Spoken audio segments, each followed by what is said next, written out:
Here's a great schematic of the cell membrane and how diabetes and insulin works. This is sort of the things I like to look at. It really kind of brings it home to me, makes me understand it. What you're seeing there is a cell membrane. So those lines of bubbles is the cell membrane. So every cell is, think of it like a balloon, and it has a membrane, which is the rubber part of the balloon, right? And it's filled with cellular products inside, whereas you would fill a balloon with air or water. And then you have the membrane that separates it from the environment, which in this case would be the rest of the body. Well, the membrane has millions of holes in it, millions of receptors and pores, and it'll let things in, let them out, let them in, let them out, and that's regulated by other receptors. So in this case, we've got the insulin receptor.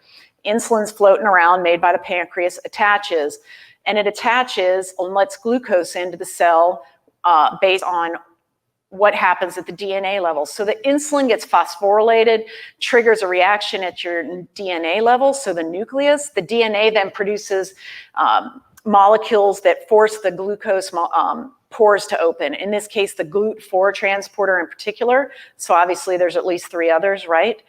The beauty of this, though, is, and this is something for you to think about, physical activity can trigger the GLUT4 pore to open as well without insulin. And that's why exercise is so important when you're treating diabetes. Anything you can do to stimulate that GLUT4 transporter to open, allow insulin into the cell to be utilized in an effective manner and get it out of the bloodstream is good. So you can actually change your blood glucose levels by exercising with or without insulin. So that's a neat trick that you need to keep in mind.